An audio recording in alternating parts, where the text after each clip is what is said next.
Hi friends, പുതിയൊരു വീഡിയോയിലേക്ക് എല്ലാവർക്കും സ്വാഗതം. ലോ ഓഫ് അട്രാക്ഷനെ കുറിച്ചൊരു വീഡിയോ ചെയ്തിരുന്നു. അപ്പൊ പലരും ചോദിച്ചു, ഇത് സത്യമാണ്? നമ്മൾ ചുമ്മാ ചിന്തിക്കുകയും ആഗ്രഹിക്കുകയും ചെയ്താൽ, അല്ലെങ്കിൽ എനിക്കിത് കിട്ടി എന്ന് പറഞ്ഞാൽ എങ്ങനെയാണ് ഇത് എനിക്ക് ലഭിക്കുക, അല്ലെങ്കിൽ എന്റെ ഗോൾസിലേക്ക് എനിക്ക് എത്തിച്ചേരാൻ പറ്റുക? പലരും ഞാനിതൊക്കെ ആഗ്രഹിക്കുന്നുണ്ടല്ലോ, പക്ഷെ എനിക്കിതൊന്നും നടക്കുന്നില്ലല്ലോ എന്നെല്ലാം ചോദിക്കുകയുണ്ടായി. പേഴ്സണൽ മെസ്സേജുകൾ കിട്ടുകയുണ്ടായി. അപ്പൊ അതുകൊണ്ടിട്ടാണ് അതിന്റെ കറക്റ്റ് ആയിട്ടുള്ള സ്ട്രാറ്റജീസ് എന്താണ്, എന്തുകൊണ്ടാണ് പലർക്കും നടക്കാതെ പോകുന്നത്, ഇതൊക്കെയാണ് ഇന്നത്തെ വീഡിയോയിൽ പറയുന്നത്. അപ്പോൾ കാര്യങ്ങൾ മുഴുവനായിട്ട് അറിയുന്നതിന് വേണ്ടിയിട്ട് വീഡിയോ സ്കിപ്പ് ചെയ്യാതെ കാണുക. ചാനൽ സബ്സ്ക്രൈബ് ചെയ്യാതെ കാണുന്നവരാണെങ്കിൽ ദയവ് ചെയ്ത് ചാനൽ സബ്സ്ക്രൈബ് ചെയ്യുക. വീഡിയോ ഇഷ്ടമായാൽ ലൈക്ക് ചെയ്യാനും ഷെയർ ചെയ്യാനും കമന്റ് ചെയ്യാനും മറക്കരുത്.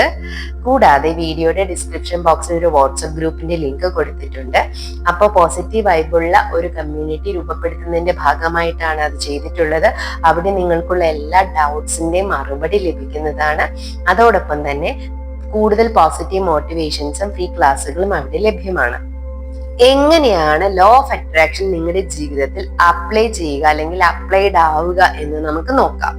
അതായത് പലരും പറയുന്നുണ്ട്, ഞാൻ ഇതൊക്കെ ഇങ്ങനെയൊക്കെ ആഗ്രഹിച്ചു, പക്ഷെ അതൊന്നും നടക്കുന്നില്ല. എന്താണ് ഇതിന്റെ കാരണം? പല കാരണങ്ങൾ കൊണ്ടാണ് ലോ ഓഫ് അട്രാക്ഷൻ നടക്കാത്തത്. അതിനകത്ത് ഏറ്റവും പ്രധാനമായിട്ടുള്ള കാരണം, ചിലര് ഭയങ്കരമായിട്ടും ഇതിന്റെ റിസൾട്ടുമായിട്ട് ഒബ്സസ്ഡ് ആയിരിക്കും. അതായത് അയ്യോ, ഇത് നടക്കൂ, ഇത് നടന്നില്ലെങ്കിൽ ഞാൻ എന്ത് ചെയ്യും, അങ്ങനെ ചെയ്യും, ഇങ്ങനെ ചെയ്യൂ. അതായത് എന്റെ ഇതിന്റെ ഔട്ട്കം എനിക്ക് എത്രമാത്രം വിലപ്പെട്ടതാണ്. അവര് ഈ ഒരു റിസൾട്ടിനോട് ഇങ്ങനെ ഭയങ്കരമായിട്ട് അറ്റാച്ച്ഡ് ആയിട്ടിരിക്കും. പക്ഷെ ബാക്കി കാര്യങ്ങളിലൊന്നും അവരുടെ ശ്രദ്ധ പോകുന്നില്ല. അങ്ങനെ വരുമ്പോൾ അവർക്ക് ലോ ഓഫ് അട്രാക്ഷൻ ചിലപ്പോൾ നടന്നെന്ന് വരില്ല. കാരണം അവര് പ്രപഞ്ചത്തിൽ അധികം വിശ്വാസം ഇല്ലാതെ വരുമ്പോൾ, അല്ലെങ്കിൽ ദൈവത്തിലൊരു വിശ്വാസം ഇല്ലാതെ വരുമ്പോൾ ഇവർ ഈ റിസൾട്ടിനോട് മാത്രമായിട്ട് ഒബ്സസ്ഡ് ആയിട്ടിരിക്കും. അപ്പൊ അങ്ങനെ വരുമ്പോൾ അവർക്ക് ഇതിനകത്ത് ഡൗട്ട് തോന്നാനുള്ള സാധ്യതയുണ്ട്. ഡൗട്ട് തോന്നിക്കഴിഞ്ഞാൽ ലോ ഓഫ് അട്രാക്ഷൻ നടക്കില്ല. ഒന്ന്, നമുക്ക് സ്ട്രോങ് ആയിട്ട് ആഗ്രഹം നടന്നു കഴിഞ്ഞു എന്നുള്ള സ്ട്രോങ് ആയിട്ടുള്ള ബിലീഫ് വേണം. ഡൗട്ട് ഉള്ളവർക്ക് ഇത് നടക്കില്ല. പിന്നെ ഇത് നടക്കുമോ എന്ന ആശങ്കയുള്ളവർക്കും ഇത് നടക്കില്ല. ഉറപ്പായിട്ടും ഇത് നടക്കില്ല. പക്ഷെ ഇനി നമ്മുടെ ഉള്ളിലേക്ക് എങ്ങനെയാണ് ലോ ഓഫ് അട്രാക്ഷൻ നമ്മൾ ആഗ്രഹിച്ചാലും ഇല്ലെങ്കിലും നടക്കുന്നുണ്ട് എന്ന് പറഞ്ഞു അല്ലെ? അപ്പൊ ഇതെങ്ങനെയാണ് നമ്മുടെ ഉള്ളിലേക്ക് വരിക? ഒന്നാമത്തെ സ്ട്രാറ്റജിയാണ് കൺഫർമേഷൻ ബയസ് എന്ന് പറയുന്നത്. അതായത് എന്താണ് കൺഫർമേഷൻ ബയസ്?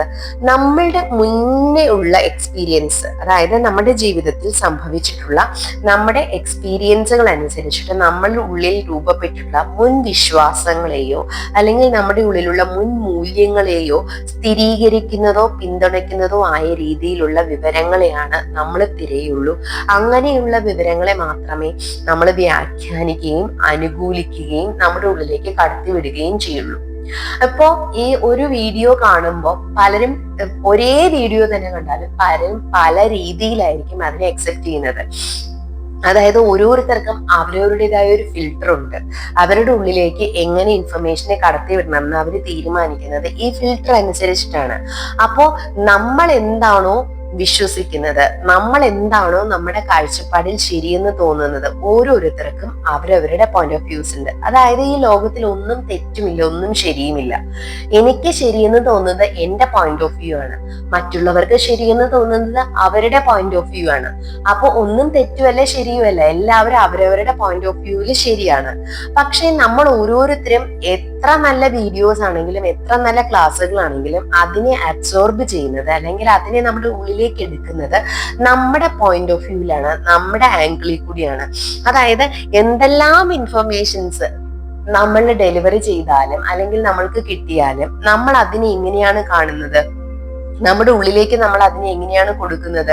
നമുക്ക് എന്താണോ അതിൽ നിന്ന് വേണ്ടത്, നമ്മുടെ മുൻ വിശ്വാസങ്ങളും നമ്മുടെ മുൻ മൂല്യങ്ങളും നമ്മുടെ ഉള്ളിൽ നമ്മൾ എങ്ങനെയാണോ അതിനെ ഫിൽട്ടർ ചെയ്യുന്നത്, അതനുസരിച്ചിട്ട് നമുക്ക് ആവശ്യമുള്ള ഇൻഫർമേഷൻസിനെ മാത്രമേ നമ്മൾ കടത്തി വിടുകയുള്ളൂ.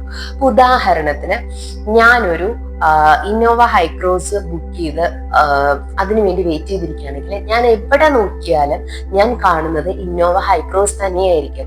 കാരണം എന്താ, ഇതിനു മുന്നേ ഒന്നും ഇന്നോവ ഹൈക്രോസ് ഇല്ലാതിരുന്നിട്ടോ അല്ലെങ്കിൽ അത് കാണാതിരുന്നിട്ടോ അല്ല. ഞാൻ പക്ഷെ ഇപ്പോ എന്റെ മനസ്സിൽ എന്താണ്, ഞാൻ അതിനുവേണ്ടി വെയിറ്റ് ചെയ്യാണ്. അപ്പൊ എന്റെ അറ്റൻഷൻ ഫോക്കസ് എങ്ങോട്ടാണ് പോയിരിക്കുന്നത്? ഇന്നോവ ഹൈക്രോസിനാണ്. അപ്പൊ അത് ഓട്ടോമാറ്റിക് ആയിട്ട് ഞാൻ എവിടെ നോക്കിയാലും എനിക്കത് കാണാൻ സാധിക്കുന്നു. അതുപോലെ തന്നെ നമ്മൾ കുറെ കാര്യങ്ങൾ നമ്മുടെ മനസ്സിൽ ഇങ്ങനെ മൂല്യങ്ങളായിട്ട് ചേർത്ത് വെച്ചിട്ടുണ്ട്. അതിനനുസരിച്ചിട്ടുള്ള കാര്യങ്ങൾ മാത്രമേ നമ്മൾ ഫിൽറ്റർ ഉള്ളിലേക്ക് കടത്തി വിടുകയുള്ളൂ. വേറെ എന്ത് കേട്ടാലും ഒരു പക്ഷേ നമ്മൾ അതിനെ സംശയിക്കുകയോ ഉള്ളിലേക്ക് കടത്തി വിടുകയോ ചെയ്യില്ല. ഉദാഹരണത്തിന് ലോ ഓഫ് അട്രാക്ഷൻ തന്നെ പറഞ്ഞു കഴിയുമ്പോൾ അത് അനുഭവമുള്ള ആളുകൾ ഒരുപക്ഷെ ഇതിനകത്തേക്ക് അട്രാക്റ്റഡ് ആവും. അത് അനുഭവമില്ലാത്ത ആളുകൾ അവരുടെ മുൻ വിശ്വാസങ്ങൾ അവർക്ക് ഇതുവരെ ഒന്നും നടന്നു കിട്ടിയിട്ടില്ലെങ്കിൽ അവരൊരിക്കലും അത് വിശ്വസിക്കില്ല. അതുകൊണ്ടാണ് നിങ്ങളോട് എപ്പോഴും ലോ ഓഫ് അട്രാക്ഷൻ പ്രാക്ടീസ് ചെയ്യുമ്പോൾ ചെറിയ ചെറിയ കാര്യങ്ങൾക്ക് വേണ്ടി പ്രാക്ടീസ് ചെയ്യണം. മാനിഫെസ്റ്റേഷൻ ആണെങ്കിലും ലോ ഓഫ് അട്രാക്ഷൻ ആണെങ്കിലും ഫസ്റ്റ് പ്രാക്ടീസ് ചെയ്യുമ്പോൾ നമ്മൾ ലോ ഓഫ് അട്രാക്ഷൻ വഴിയായിട്ടാണ് നമുക്ക് മാനിഫെസ്റ്റേഷൻ പോസിബിൾ ആവുന്നത്. അപ്പൊ മാനിഫെസ്റ്റ് ചെയ്യുന്നതിന് വേണ്ടിയിട്ട് ചെറിയ ചെറിയ കാര്യങ്ങൾ എടുക്കണമെന്ന് നമ്മൾ പറയുന്നത് അതുകൊണ്ടാണ്. കാരണം നമ്മുടെ മനസ്സിന് ഒരു വിശ്വാസം വേണം ഇത് നടന്നു കിട്ടും എന്നുള്ളത്. ഇനി രണ്ടാമത്തെ സ്ട്രാറ്റജി എന്താന്ന് വെച്ചാല്, നമ്മൾ പലപ്പോഴും പല കാര്യങ്ങളും ഇൻഫോർമേറ്റീവ് ആയിട്ടുള്ളതായാലും നല്ലതായിട്ടുള്ള കാര്യങ്ങളായാലും നമ്മൾ പലതും നോട്ടീസ് ചെയ്യും. നമ്മൾ അതിനെ നമ്മൾ എന്താ പറയുക, ഇന്നതുണ്ട് എന്നുള്ളത് നമ്മൾ അവിടെ നോട്ടീസ് ചെയ്യും.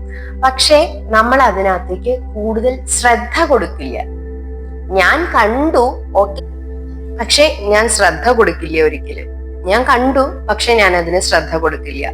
അതാണ് എന്താ പറയാ, നമ്മള് നോട്ടീസ് ചെയ്യും, പക്ഷെ നമ്മൾ അതിലേക്ക് കൂടുതൽ ശ്രദ്ധ കൊടുക്കുന്നില്ല. ഉദാഹരണത്തിന് ഇപ്പോ മഴ പെയ്യുകയാണെന്നിരിക്കട്ടെ.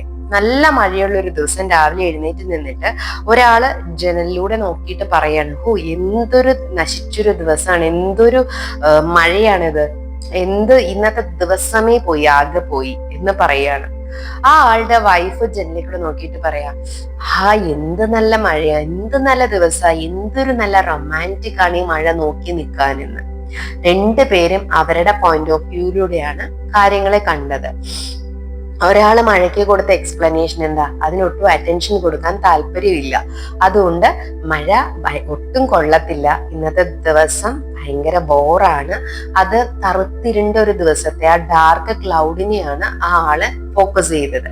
പക്ഷെ മറ്റേയാളോ മഴയെ വളരെ റൊമാൻറ്റിക് ആയിട്ട് കണ്ട് എന്ത് രസമാണ് ഈ മഴയെ ആസ്വദിക്കാൻ എന്ന് പറഞ്ഞ് അതിനെ എൻജോയ് ചെയ്യുകയാണ്.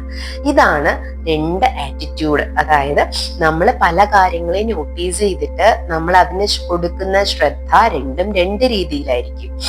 അപ്പൊ നമുക്ക് ചുറ്റുമുള്ള ലോകത്ത് ബാക്കിയുള്ള കാര്യങ്ങളല്ല നമ്മുടെ ചുറ്റുപാടുകൾ അല്ലെങ്കിൽ സാഹചര്യങ്ങളെ ഡിസൈഡ് ചെയ്യുന്നത്.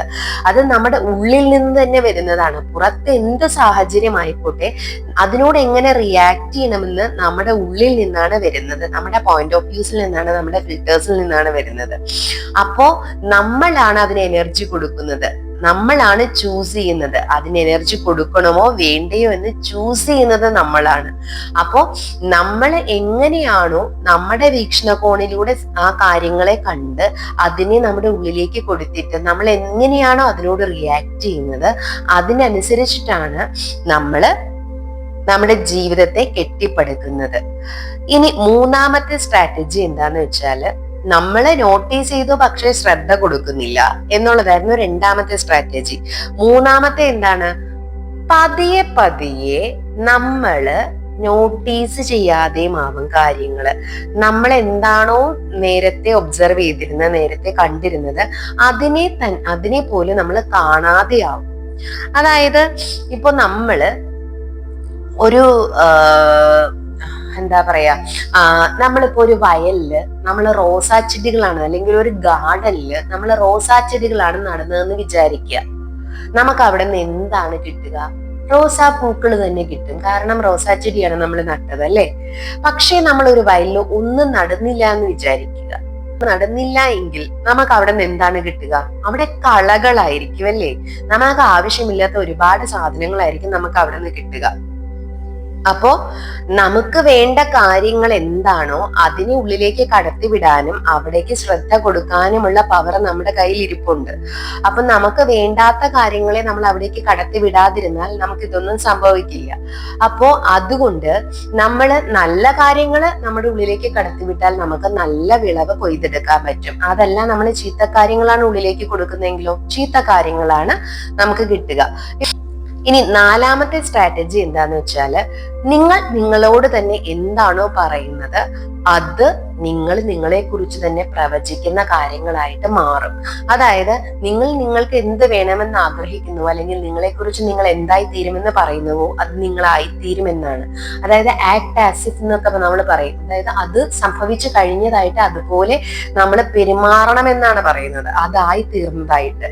ഇപ്പോ അഫർമേഷൻസ് ഒക്കെ ഫോം ചെയ്യുമ്പോൾ ഒരിക്കലും നമ്മള് അതിനകത്ത് എനിക്ക് അങ്ങനെ ആയി തീരണം എന്ന് പറയരുത്. അതായത് I want to be a millionaire, I want to be a rich man, അങ്ങനെയൊന്നും പറയരുത് എന്നാണ് പറയുന്നത്. അതായത് ഐ വോണ്ട് ടു ബി എന്ന് പറയുമ്പോൾ നമ്മൾ അവിടെ സ്പെസിഫൈ ചെയ്ത് പറയുന്നത് എന്താ, എനിക്ക് ആയി തീരണം. വോണ്ട് എന്നുള്ള ഒരു വേർഡാണ് നമ്മൾ കൊടുക്കുന്നത് അല്ലെ. അങ്ങനെ വരുമ്പോ നമ്മുടെ യൂണിവേഴ്സിലേക്ക് നമ്മൾ കൊടുക്കുന്ന സിഗ്നൽ എന്താണ്, എനിക്ക് ആയിത്തീരണം എന്നാണ്. അപ്പൊ നമ്മൾ ജീവിതകാലം മൊത്തം ഇത് ആയിത്തീരാൻ വേണ്ടി ഇങ്ങനെ നടക്കും, പക്ഷെ ഒരിക്കലും നമ്മൾ ആവില്ല. അപ്പൊ അതിന് പകരം നമ്മൾ എന്ത് പറയണം, I am a millionaire, I am successful, I am a great mother, I am a great teacher. നമ്മൾ അങ്ങനെ ആയിത്തീർന്നതായിട്ട് നമുക്ക് കാണാൻ കഴിയുമ്പോൾ നമ്മൾ ഉറപ്പായിട്ടും അങ്ങനെ ആണ് എന്നുള്ളത് നമ്മൾ വിശ്വസിക്കുക. നമ്മൾക്ക് ആ റിസൾട്ട് കിട്ടുന്നതിന് മുന്നേ തന്നെ നമ്മൾ അങ്ങനെയാണ് എന്ന് നമ്മുടെ മനസ്സിൽ ഒരു വിശ്വാസം രൂപപ്പെടുത്തി ആ ഫീലിങ്സോട് കൂടി നമ്മൾ മുന്നോട്ട് പോവുകയാണെങ്കിൽ ഇത് നമ്മുടെ ജീവിതത്തിൽ സംഭവിക്കുക തന്നെ ചെയ്യും.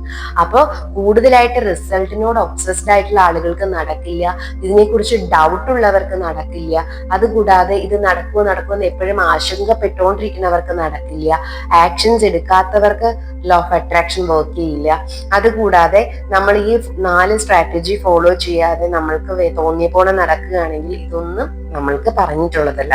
പക്ഷേ നമുക്ക് എന്ത് വേണമോ അത് നമ്മുടെ ജീവിതത്തിൽ നേടിയെടുക്കാൻ കുറെ അധികം ലോ ഓഫ് അട്രാക്ഷന്റെ ടെക്നിക്കുകളുണ്ട്. ഇതെല്ലാം നമ്മൾ അപ്ലൈ ചെയ്ത് കഴിഞ്ഞാൽ നമ്മുടെ ജീവിതത്തിൽ റിസൾട്ട് ഉറപ്പായിട്ടും നടക്കും. അപ്പോ ഇത് നമ്മൾ മനസ്സിലാക്കി കഴിഞ്ഞിട്ട് നമ്മുടെ ജീവിതത്തിൽ നമ്മൾ എങ്ങനെ അപ്ലൈ ചെയ്യണമെന്ന് നമുക്ക് മനസ്സിലാവും. അതായത് ഇപ്പോ എനിക്ക് അങ്ങനെ ആയിത്തീരണം, എനിക്ക് അയാളെ പോലെ ആയിത്തീരണം എന്നല്ല പറയുന്നത്, ഞാൻ അങ്ങനെ ആണ്, ഞാൻ സമ്പന്നയാണ്, ഞാൻ വിജയിയാണ് എന്നാണ് നമ്മൾ പറയേണ്ടത്. അപ്പൊ അങ്ങനെ അഫർമേഷൻസ് ഫോം ചെയ്യുമ്പോഴാണെങ്കിലും, നമ്മൾ ഓരോ പ്രാക്ടീസുകൾ ചെയ്യുമ്പോഴാണെങ്കിലും, ഗ്രാറ്റിറ്റ്യൂഡ് എഴുതുമ്പോഴാണെങ്കിലും നമ്മൾ കൃത്യമായിട്ട് നമ്മുടെ സെന്റൻസുകളെ ഫോർമുലേറ്റ് ചെയ്യാൻ പഠിക്കണം. അങ്ങനെ കറക്റ്റ് ആയിട്ടുള്ള അഫർമേഷൻസ് ഫോർമുലേറ്റ് ചെയ്യുകയും നമ്മുടെ മനസ്സിലെ തോട്ട്സിനെ നിയന്ത്രിക്കുകയും നമ്മുടെ മനസ്സിൽ പോസിറ്റീവായിട്ടുള്ള കാര്യങ്ങൾ ചെയ്യുകയും ചെയ്യുമ്പോൾ നമുക്ക് എന്തായാലും വേണ്ടത് നേടിയെടുക്കാൻ പറ്റും. പിന്നെ മാനിഫെസ്റ്റേഷനിൽ ഞാൻ പറഞ്ഞു അൺകണ്ടീഷണൽ ലവ്, ഗ്രാറ്റിറ്റ്യൂഡ്, പിന്നെ ഫൊർഗീവ്നെസ്, ഇത് 3 ഇല്ലാത്തവർക്ക് പറ്റില്ല. അപ്പൊ ഇതിനൊക്കെ വേണ്ടിയിട്ടൊരു ഹീലിംഗ് നമ്മുടെ ഉള്ളിൽ ആവശ്യമാണ്. നമ്മുടെ പാസ്റ്റ് ലൈഫിൽ ഉണ്ടായിട്ടുള്ള കാര്യങ്ങളെല്ലാം നമ്മളെ ഒരു പക്ഷേ അഫക്റ്റ് ചെയ്യും. അപ്പോൾ നമ്മുടെ പാസ്റ്റിൽ എന്തെങ്കിലും സംഭവിച്ചിട്ടുണ്ടെങ്കിൽ അതിനകത്തുള്ള ഒരു ഹീലിംഗ് കൂടി നമുക്ക് അത്യാവശ്യമാണ്. അപ്പോൾ നമ്മളൊരു ഹീലിംഗ് സെഷൻ പ്ലാൻ ചെയ്യുന്നുണ്ട്, വലിയ താമസമില്ലാതെ അതിന്റെ അനൗൺസ്മെന്റ് വരും. അപ്പൊ അതൊക്കെ അറിയാൻ വേണ്ടിയിട്ട് എല്ലാവരും എത്രയും പെട്ടെന്ന് വാട്സ്ആപ്പ് ഗ്രൂപ്പിൽ ജോയിൻ ചെയ്യുക.